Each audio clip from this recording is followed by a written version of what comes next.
आपके चेहरे पे कोई स्कार है और उसके लिए आप स्कार रिवीजन सर्जरी करवाना चाहते हैं, आपकी सर्जरी प्लान हो गई है, तो सर्जरी से पहले किन बातों का ध्यान आपको रखना है। हेलो फ्रेंड्स, मैं doctor Pankaj Kumar, plastic and cosmetic surgeon practising in Ranchi. आज हम ये इंफॉर्मेशन अपने उन सारे पेशेंट्स या यूं कहें अपने व्यूअर्स को देना चाहते हैं जो स्कार रिवीजन सर्जरी अपने लिए करवाना चाहते हैं। सर्जरी से पहले कुछ खास बातों का अगर ध्यान रखा जाए या रखना होता है तो इससे स्कार रिवीजन सर्जरी में रिजल्ट बहुत अच्छा होता है। तो वो कुछ खास बातें ये हैं कि सबसे इम्पॉर्टेंट है, स्कार रिवीजन सर्जरी हमेशा गुड हेल्थ कंडीशन में की जानी चाहिए। मतलब आप पूरी तरह से स्वस्थ हों, आप में कोई भी बीमारी ना हो, कोई डिजीज की मेडिसिन ना चल रही हो, तो उस कंडीशन में ही करवाना चाहिए। क्योंकि कॉस्मेटिक सर्जरी कोई हमेशा नेसेसिटी तो होती नहीं है, मतलब ये सिर्फ आपको बेटर दिखने के लिए, आपके बेटरमेंट के लिए है। तो जब आप गुड हेल्थ कंडीशन में हो, प्रॉपरली फिट हो, तो उस समय ही स्कार रिवीजन सर्जरी ऑप्ट करनी चाहिए। दूसरा इंपॉर्टेंट है कि जब भी आप सर्जरी के लिए जाएं या अपने कॉस्मेटिक सर्जन से मिलने के लिए जाएं, तो जो भी आपकी मेडिकल हिस्ट्री हो वो सारा कुछ उनसे शेयर करें।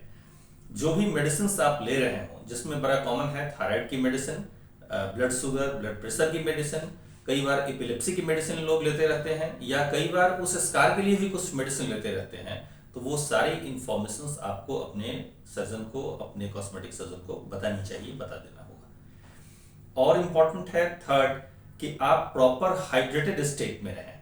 मतलब आप बहुत परेशानी में हैं, बहुत ट्रैवल कर रहे हैं, जर्नी कर रहे हैं, या किसी कारण से आप लूज मोशन के शिकार हुए हैं कुछ दिनों पहले, मतलब कि आपका अगर हाइड्रेशन पूरा नहीं है तो उस स्टेट में स्कार रिवीजन की सर्जरी नहीं करवानी चाहिए। स्कार रिवीजन सर्जरी से पहले वाटर इनटेक हो सके तो थोड़ी सी बढ़ा लें, ताकि आपका स्किन प्रॉपर टर्जिडिटी के साथ रहे। लूज स्किन, डिहाइड्रेटेड स्किन में स्कार रिवीजन सर्जरी अच्छी नहीं होती है। नेक्स्ट जो इंपॉर्टेंट है कि सर्जरी से पहले कोई भी ब्लीच या फेशियल आपको नहीं करवानी है, कम से कम 7 दिनों पहले। कई लोग पार्लर में जाके ब्लीच करवाते हैं, कुछ लोग घर पे जो ब्लीच प्रिपेयर्ड मेडिसिन या सब्सटेंस मिलता है उससे अपने चेहरे की ब्लीच करते हैं।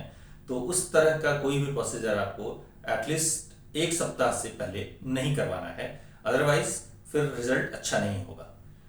और सबसे इंपॉर्टेंट है कि जो भी एक्टिव इंग्रेडिएंट्स आप अपने चेहरे पे यूज कर रहे हैं, कोई भी अगर मेडिसिनल सब्सटेंस यूज कर रहे हैं, आइदर मेलाज्मा के लिए, डार्क स्पॉट के लिए, या चेहरे पे कुछ अगर पिंपल्स बने हों उनके लिए, तो उन सारी मेडिसिन को सर्जरी से 2 वीक पहले बंद कर देना होगा।